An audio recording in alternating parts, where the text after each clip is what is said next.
Hi, everyone. All right, so we are off. We are recording today or this morning. As always, I've woken up and sort of done a tune in, and something has been bubbling under the surface for the last few days, and I'm just going to share it with you. So again, this is going to be quite a quick one, like 15-20 minutes max. We'll see if I can make it shorter, shall we? So if you are joining me right now, welcome and loving to have you live. Please do put some comments in, say hi. And if you are joining me on the replay, also pop in #replay. I'd love to hear your thoughts as I go through these musings. We are going to be talking about the real reason why change may have been hard for you, or maybe what you haven't really thought of. This has been coming up quite a lot. Everybody is going through mega changes at the moment, whether that is you are actually in the midst of it all, whether you are struggling through it, or whether your change is actually within, like a cocooning effect. And a lot of these types of changes, these are things that I've been doing with clients for years. And as I've always said, real lasting change is not an overnight thing. Fast, quick decisions happen instantly, but without the backing, the solid foundational background of those, of that, hi Georgia, of that change, it's not going to happen. Just take an example. Let's say you're weighing yourself, or you go somewhere and you feel really like just not quite yourself. And you say, right, it's time. I'm going to get on that new healthy regime. I'm going to be doing exercise. I'm going to be doing meditation. I'm going to be doing healthy eating, whatever it is that you decide. Maybe it's your business. Maybe you have hit a wall and you suddenly go back and go, oh my God, I haven't been doing networking. I haven't been doing enough marketing. And you make that decision on the spur of the moment to do it. Now, that's all very well and good, but the foundation is what will determine whether that change is actually going to happen and whether it's going to continue to happen long term. And it's that is the interesting part, because where does that change happen? Where does it come from? So often, if you have been in the self-development industry, if you have been even in management or even at work, you may have come across the phenomenon of what drives us, what motivates us. Now, of course, it's not linear. I'm going to just talk about these two things today because it's just short. It's quite easy, but it's not the whole story by all means. So two things. We're either motivated by moving away from pain, or we're motivated by towards pleasure. Often they go hand in hand. Pain is always and has always been the most prominent motivator for the human race. We get to rock bottom often before we make a huge change in our lives. Why is that? It's because we have got to the point where it's so painful not to do what we need to do, or not to take action, that's the motivation. It's like, I've got to get out of this. It is super painful. It may be that you've seen the doctor and they've given you some results, and often when the results are in between, so you may make a change. But when they are really rock bottom dreadful, what happens? Often people will make complete life changes. So let me know if that is true for you. Have you noticed that? Have you noticed that often the biggest changes that you've made have come from a space of rock bottom? And often it's not a single instance. It actually may be several times. It's like, I hit rock bottom, but I won't probably stay here, so I won't make so much change. But then it happens again, and it happens again. And you know, ongoing, it gets worse and worse. So have you noticed that? Because usually one time isn't enough. Our brains actually don't really factor that in. They're like, oh, that's an anomaly. That's actually an anomaly. It's not going to actually happen. And most of the time, and I say I'm always talking in mosts or manys, never in all, okay, because everyone is so unique. But this is one of the biggest things. Most of the time the brain will kind of just ignore it. So I'm not looking at this. No, it's not real. I won't actually notice it until the actual reality of not making a change is going to make your life so difficult and complete deterioration. Now, I want to be clear, I'm not talking about extremes here in this particular video, extremes such as alcohol, you know, addictions, like real strong addictions. There are other techniques for this, but really it's the crux. It is the crux. We move away from pain, we move towards pleasure. But there is even more to that, because it's not just a pain and pleasure thing. The other thing that we often, which will drive us to change, is actually using shame.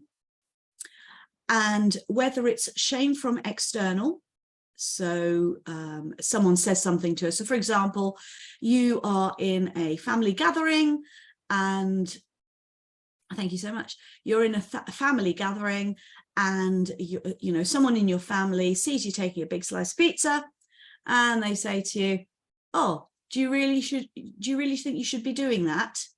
Or some family members are like super pointy, and they'll be like, "Shouldn't you be watching your diet?" Or these sort of things. And it's just for you to, for this reference for yourselves, they are actually talking to themselves. They're not talking to you. And I'm sure you may know that, you may realize it, but inside there may be a little tiny seed of a thought that you have thought as you're doing this behavior, whether it be in that moment or previously, that actually hears what they're saying, and it connects. And suddenly you're like, damn, and you feel shame. So think about that. Has there been some time like that? We're talking diet, but what about in business? What about someone says to you, "Oh, your marketing's not very clear," or, "Oh, have you been to see suppliers recently?" And again, the shame bomb hits. So this can happen in any area. This can be with health, this can be with business, this can be relationship. Maybe you're out and about and someone says something really subtle like, "Oh, is your partner at home again?" And you're like, "Oh, maybe I'm not taking care of my relationship." These are all things that will bring in little seeds of pain, of shame for you. And those are from the outside. But what about the inner voice? This is also a super sneaky little devil, and it comes in with all of the other things. And we don't realize that this is shame, but it is the energy of it, the vibration of it. This is how it looks like. So maybe you're trying a new hobby. Maybe you have decided to go join a group, and the inner voice chimes up and goes, "Oh, you're terrible at this. You're not very good. You'll never be as good as, you know, those painters, or you'll never be as good as those graphic artists." And straight away, that douses you, that douses your fire, that douses your creativity, because suddenly you are in comparison and you are feeling less than, not good enough. And this is the inner voice. Again, this comes from deep within, of things that you have maybe been unconsciously thinking your whole life. Recently, usually it stems from childhood. It does stem from those areas where we've picked up what good is, where we've picked up what okay is, those sort of things. And what about when you're at a party and you're trying to, you've decided you're going to go to a new group, and on the way you're like, "I'm not sure they'll like me. How do I have to be? Oh my gosh, I don't know the people here. What if I don't make any new friends because I'm not so good at making friends? What if they meet me and then I'm ignored?" All of these things will literally put a halt to whatever change you were thinking of doing. And these are the sort of things that rather than motivate you, shame can often just put a halt in it. And when that shame gets too big, eventually you might go, right, I'm just going to go for it. I don't care. I'm going to use all this fuel and I'm going to say, F it. And I'm going to do what I want. And that's how shame works. So initially it slows you down and stops you. But eventually, just like the pain pleasure principle, you can use it for motivation. But it's actually quite a difficult beast to use for motivation, because in order for it to continue to have the energy, you've got to keep feeding it. So take, for example, we go back to the diet example. You have gotten into a little spiral of shame. You've decided enough's enough. I'm not doing any more. I'm going to make a change here. And you begin a healthy eating plan. You start looking at your diet. I'm going to remove this. I'm going to take this out. I'm going to swap this, blah, blah, blah, blah. And you begin. And you begin and it starts and you're feeling really good for a while. In fact, things are changing. You're starting to either to release weight, maybe you're feeling healthier, maybe you've got more energy. You're actually starting to make a change. But as those feelings of shame, of upset, of pain start to dissipate, there's no longer any motivation. The motivation's gone because now you feel better. So you've got two choices. You either revert to the way you were and the old habits start creeping in. And let me tell you, pain actually doesn't take long to dissipate. It literally, all you need to do is bring your head above the parapet, stop feeling it, and that's it. The motivation's gone. So what do you do?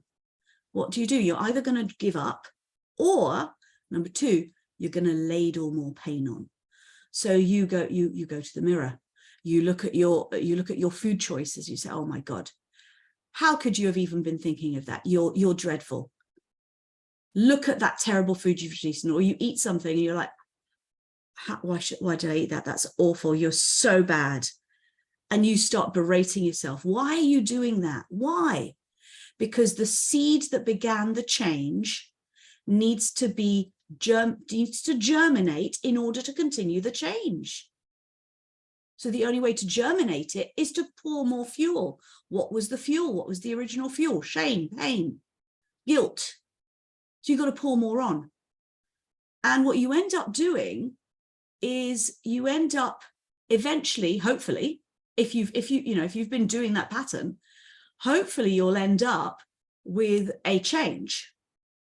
But the thing is, as you've been going through the change, you've also been feeding your mind, feeding your body with not very loving thoughts, not compassionate thoughts. There's no compassion, there's no love. In fact, a lot of it can actually be quite hateful to ourselves. And creating really magnificent and impactful and long-lasting, happy, like great change can never come from that. At some point, we have to switch. We have to flip the switch and we have to start to use a different method.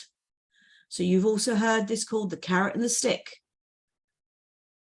So in the sense of, say, a donkey, we use the carrot and stick because it's from that donkey analogy. If you hit the donkey slightly with a stick, if it's not too fussed, it's not going to move. You have to really wallop it with the stick in order to make it move, just like we said about the rock bottom. But equally, the carrot, the donkey better be so starving and desperate for food that the carrot looks so super tasty. So often I find there is a really good balance, but the way I often work is I actually remove the shame, because I believe that you've been doing this pattern, this pain, this rock bottom, this shaming, this guilt. By the time you've come to me or to any other therapist, you've not just come because of curiosity. You have come because there is something that you want to change, something that's not right in your life, something that you want to create better.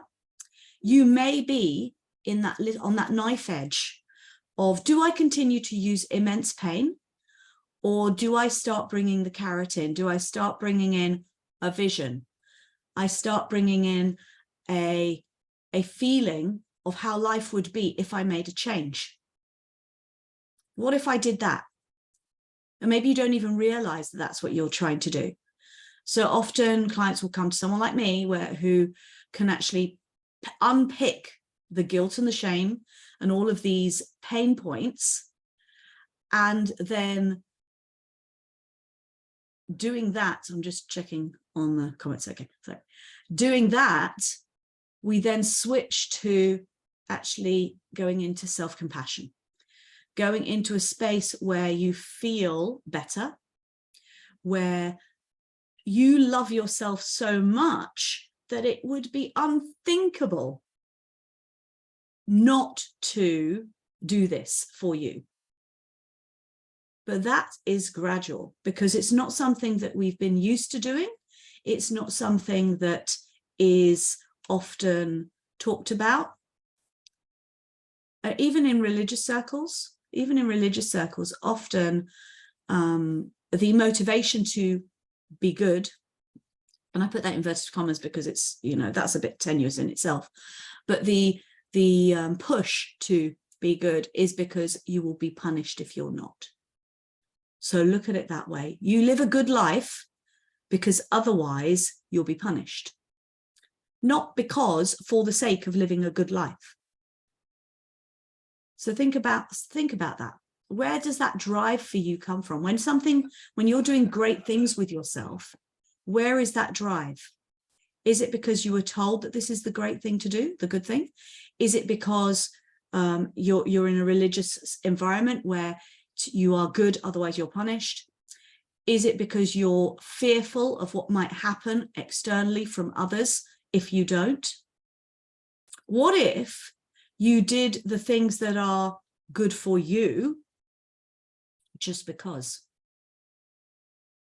What if that was your drive? What if you loved yourself so much, you treasured yourself so much, that that's what you did?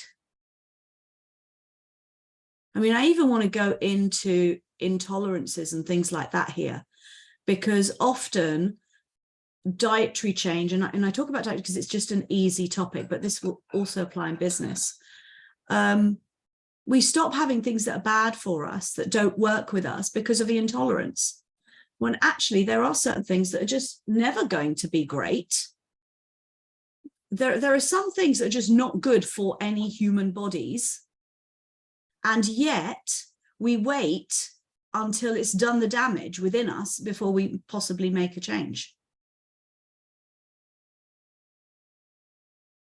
So what if you were able to choose from a space of literally pure choice, without any hang-ups, what you do for yourself? Just because you know yourself so well.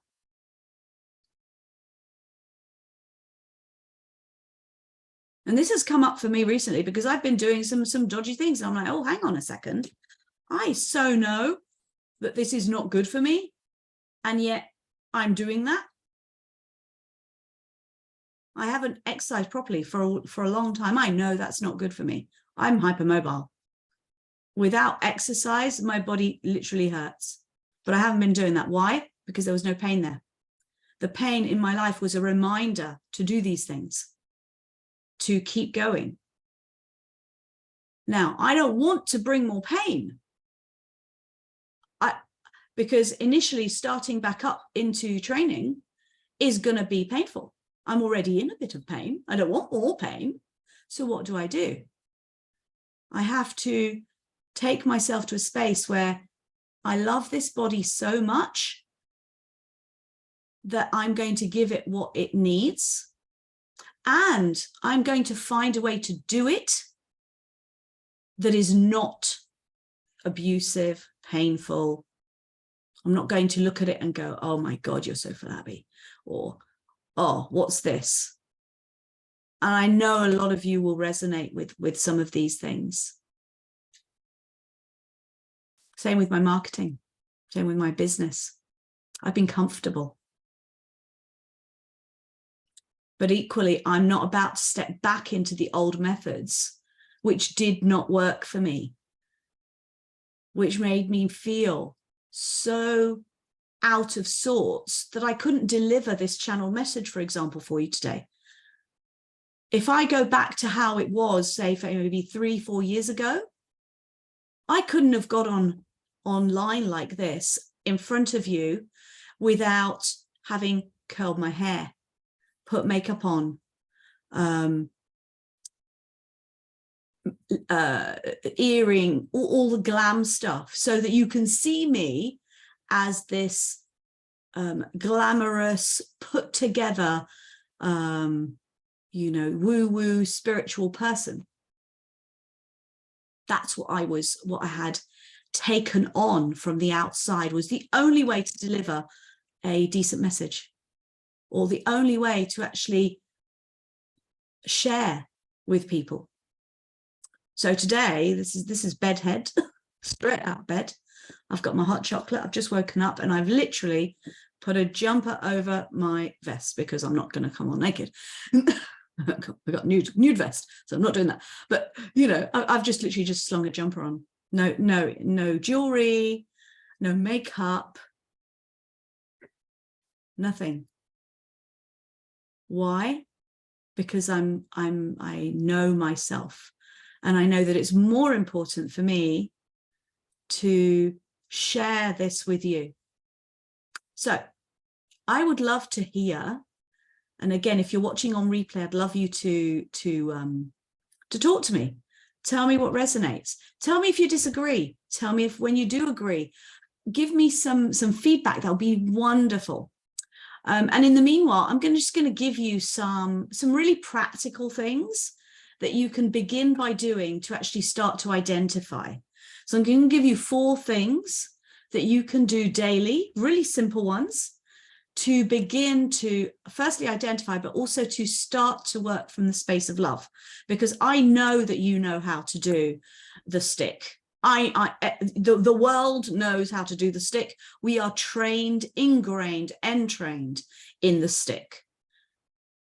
Even when we are doing the pleasure, we are away from the stick, if that makes sense. Because already I set it up saying pain or pleasure. But what if I removed both of those? What if both of those were gone? So we're not moving away from something. We're literally looking at compassion, self-compassion, and loving intent. So you will have possibly heard of these. These are not new. They are not, you know, world-shattering breakthrough discoveries. These are things that you maybe have heard of. And I'm just going to give you some options because every person will find a different thing. So first one is actually mirror work. Louise Hay was one of the ones who wrote a book about this. You can check her out. There is a whole book on mirror work. And if you are very visual, if it's to do with your body, physical stuff, or even where you are almost facing yourself, when it's the internal berating, internal dialogue that is negative, that is critical, judgmental, this is the thing to do. Mirror work. Stand in front of the mirror, look yourself straight in the eye. That's really hard. And I would actually challenge you to literally do that first. Before you even go into affirmation stuff, get comfortable with looking at yourself directly in the eyes, not letting your gaze wander around your face, not letting your gaze drop onto your body, literally in the eyes. If you can do that for 2 minutes, 2 minutes, 2 minutes, already that's a breakthrough. So, and if you want to learn more about mirror work, so try that. If you want to learn more about mirror work, Louise Hay has got a book. Or it's one of the things that sometimes I work for my clients with. So if you want to do deeper work with me, that might be one of the things that we work through. And sometimes it feels really silly, but that's okay. That's okay. I ask you to persevere. It might take a couple of weeks before you can even do that. It's not going to happen necessarily overnight. And if you do it once, continue to do it, because one time is not a change. One time is a trial. You may be more active with writing, so you can write a self-love journal. You've heard this, all the things you appreciate about yourself, and even just one thing every day. What do you admire about yourself? What do you appreciate about yourself? And we're talking about you. So you can pair this with gratitude as well.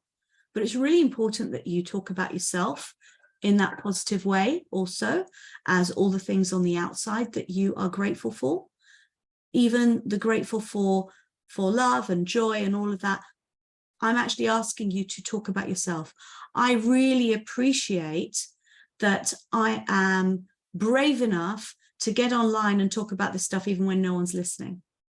I appreciate that motivation, that bravery to do that, and not to care, but share, because I really care. I do care in terms of I care for this message. I care for you to have it.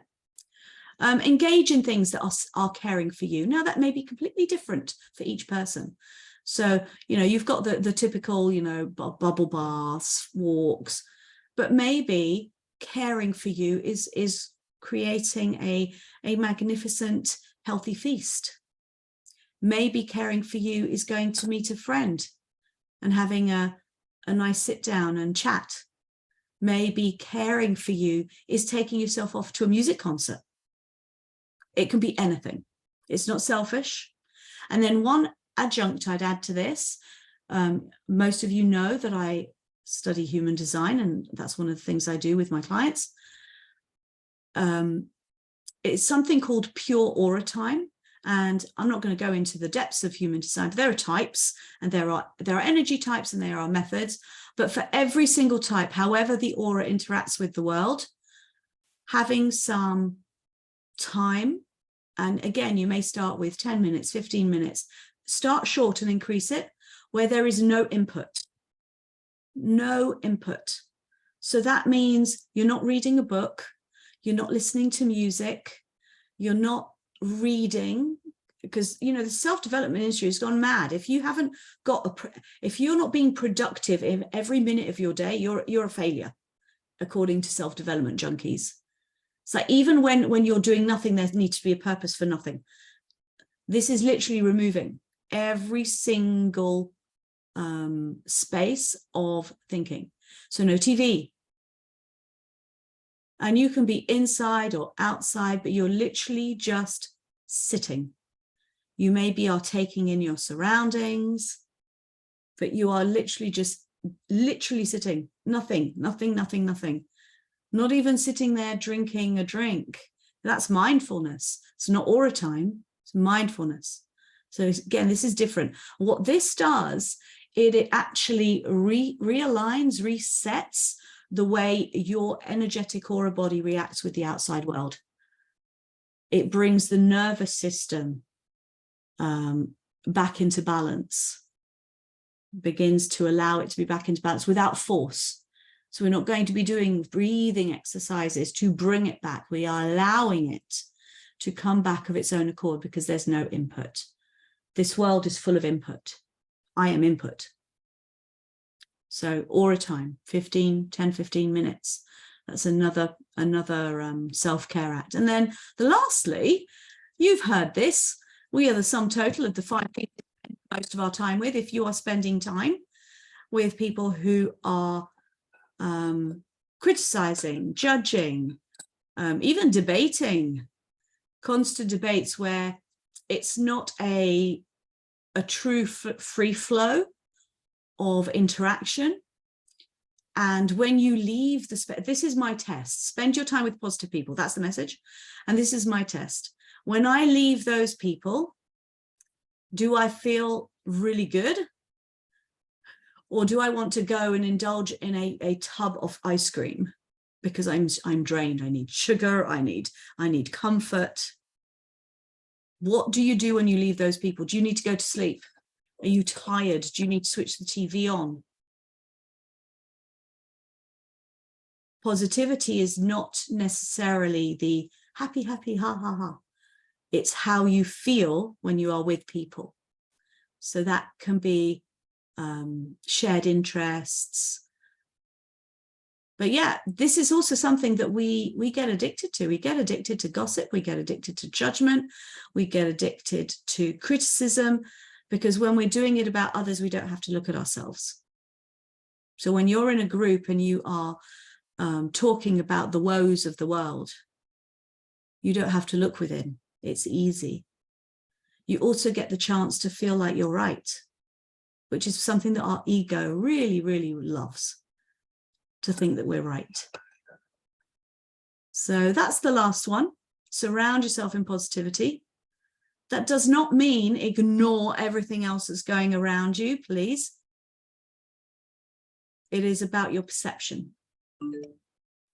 So, so that's all about how to create real change and why real change isn't happening. I would love to know what's come up for you. Have some ahas come up, have some reflections come up, and you thought, oh, yeah, maybe, or maybe you knew all of this and it's just a reminder. I will leave you with one last thing, and that is, if you start your day, you begin your day, and the only intention you have for the day is love for you, just love, already that will start the ripple effect in every area of your life. Because if you begin with love, you treat yourself with love. If you begin with love, you'll treat others with love. If you begin with love, you'll treat your business with love, your friends, your family, even your dirt while you're cleaning will have a different perspective, a different feel. So if you loved this little mini recording, please do share it. Share this with anybody you think needs it, who might benefit from it. So Georgia says here, I went to the beach yesterday with a bunch of people and just sat side listening to the waves. That is so beautiful. And as you know, Georgia, that's one of the main reasons I moved to Australia, is so that I could do that. I could just go over to the beach at any time and do the self-nurturing things that I like to do. So yeah, or a time. I bet you feel better. You feel better after doing that?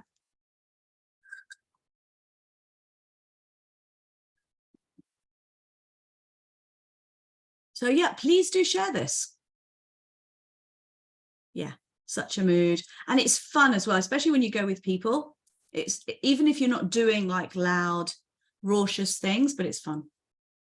It's still fun just sitting.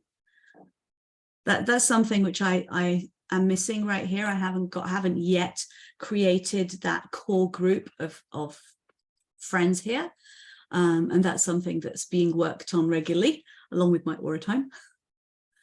So yeah, it's about finding people with your vibe. Yeah, cool. So please do share this. Please do share this video, and I'm also going to be posting it on my YouTube channel eventually. All of these that I record go on my YouTube channel, so you can subscribe. It's the Joyful Abundance Blueprint, and there's loads of stuff on there.